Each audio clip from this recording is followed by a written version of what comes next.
यहां एक सदस्य ने तो कह दिया, एक सदस्य ने कह दिया माइनॉरिटी इस कानून को स्वीकार नहीं करेगी। क्या धमकाना चाहते हो भाई? संसद का कानून है, सबको स्वीकार करना पड़ेगा। मैं गांधी की तरह इस कानून को फाड़ता हूं। ये अनकॉन्स्टिट्यूशनल है सर। इस देश में झगड़े पैदा करने का काम बीजेपी करना चाहती है। तो ये जो बात कह रहे कि ये बिल असंवैधानिक है, असंवैधानिक काम तो उन्होंने किया है जो बिल फाड़ने का काम किया है। आज मैं पूछना चाहता हूं, आज किस लिए बिल फाड़ दिया? हम इस देश के दुश्मन नहीं, हम इस देश में नौकर भी नहीं है, हम इस देश के मालिक हैं। सर बेट द्वारका के 2 द्वीपों पर दावा ठोक दिया है। क्या भगवान कृष्ण से पहले इस्लाम धर्म आ गया था क्या? भारतीय जनता पार्टी के अंदर मुकाबला चल रहा है कि खराब हिंदू कौन बड़ा है। मैं इस्लामिक देशों का नाम पढ़ूंगा जहां वक्त का वजूद नहीं है, तुर्की में नहीं है, लीबिया में नहीं है, इजिप्ट में नहीं है, सूडान में नहीं है, लेबनान में नहीं है, सीरिया में नहीं है, जॉर्डन में नहीं है, तुनीसिया में नहीं है, इराक में नहीं है। क्या आपको पता है कहां इनकी डबल इंजन की सरकार ने लोगों को रास्ते पे ईद का नमाज भी पढ़ने नहीं दिया? और ये बात करेंगे कोई भी फैसला मान्यवर कायदे की कोर्ट से बाहर कैसे हो सकता है? कोई भी फैसला हो, ये देश की अदालत वो फैसले तक रुचि नहीं रखेगी।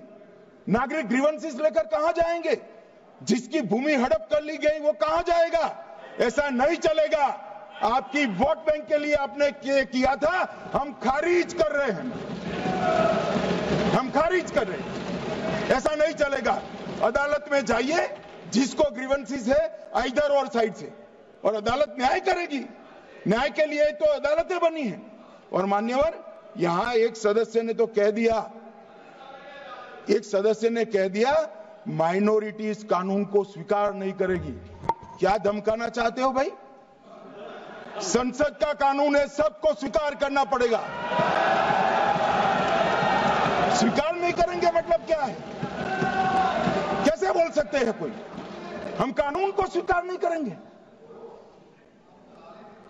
एक कानून भारत सरकार का है, हर एक पर बंधन करता होगा और इसको स्वीकार करना पड़ेगा। मैं आपको बताना चाह रहा हूं स्पीकर साहब, ये बिल का मकसद सिर्फ मुसलमानों को जलील और रुस्वा करना है, मुसलमानों को दूसरे दर्जे का शहरी बनाने का इनका मकसद है।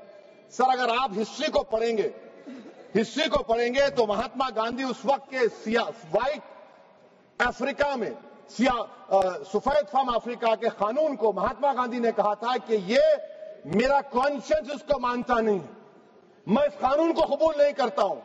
तो महात्मा गांधी ने क्या किया? उन्होंने उस कानून को फाड़ दिया।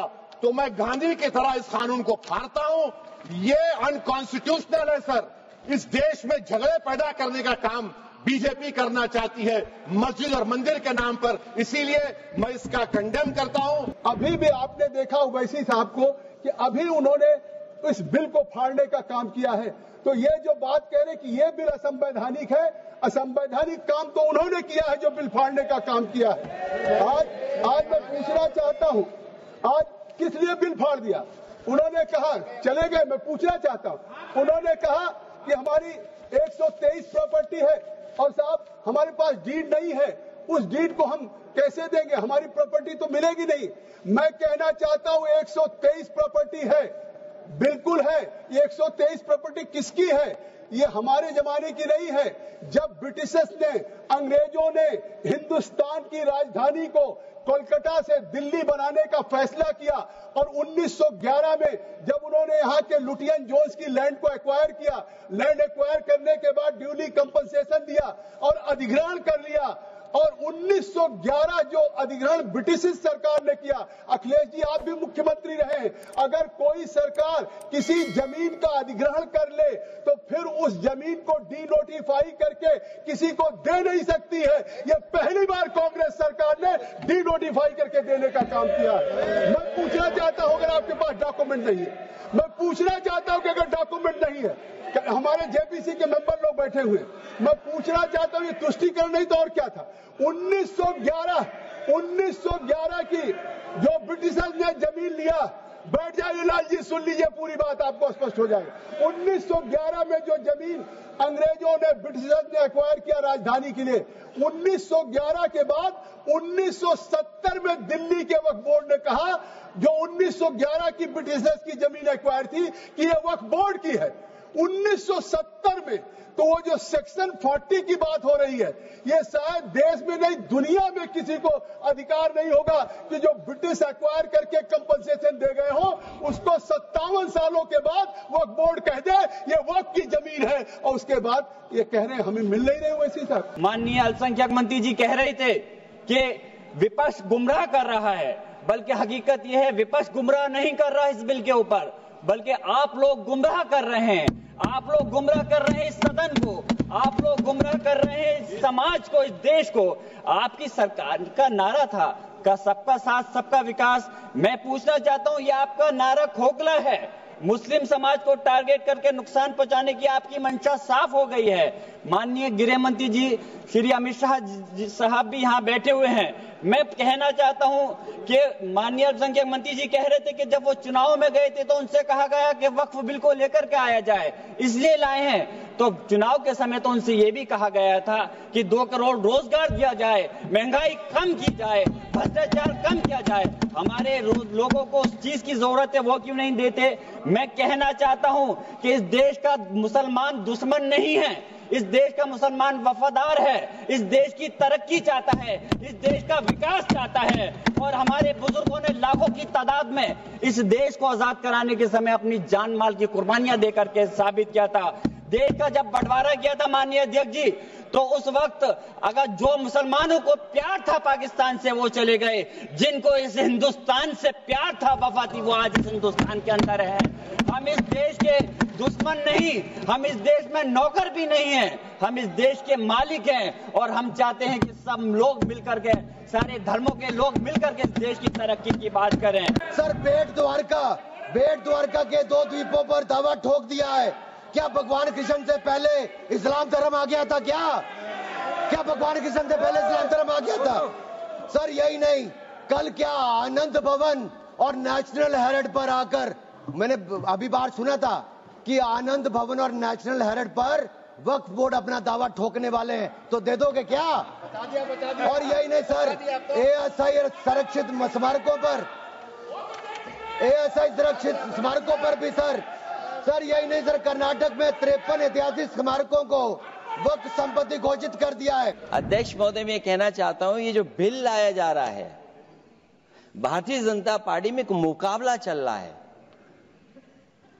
भारतीय जनता पार्टी के अंदर मुकाबला चल रहा है कि खराब हिंदू कौन बड़ा है। और ये बात अध्यक्ष महोदय मैं ऐसे ही नहीं कह रहा हूं।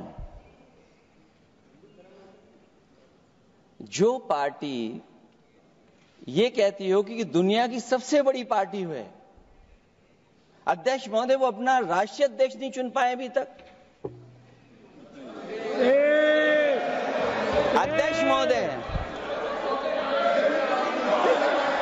अध्यक्ष महोदय भारतीय जनता पार्टी क्या है?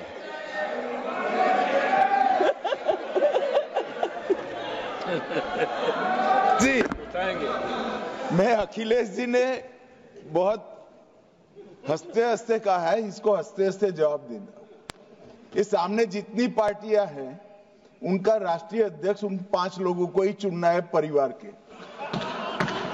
हमें माननीय अध्यक्ष जी करोड़ों सदस्यों में से 12-13 करोड़ सदस्य प्रक्रिया कर चुनना है तो देर लगती है। आपके यहां जरा भी देर नहीं लगेगी। मैं कह देता हूं अभी 25 साल तक आप अध्यक्ष हो जाओ, नहीं बदल सकता। अध्यक्ष महोदय, क्योंकि जो बात निकल के आई है वो मैं फिर आगे बढ़ा दूं। अध्यक्ष महोदय, जो बात सोशल मीडिया या और जगह गुपचुप हो रही है, कहीं ऐसा तो नहीं था कि अभी कुछ दिन पहले यात्रा जो हुई है वो कहीं 75 वर्ष की एक्सटेंशन वाली यात्रा तो नहीं थी? अध्यक्ष महोदय, ये जो इस बार जो वक्फ बिल आया है, नाकामी का पर्दा इस बार है वक्फ बिल। और नाकामी कोई एक आध नहीं है, मैं कई नाकामियां बता सकता हूं। अभी मैं माननीय सदस्यों को सुन रहा था, वो पुराने कई बिल उनके बारे में चर्चा कर रहे थे कि कितने प्रोग्रेसिव बिल लेकर के आए हैं।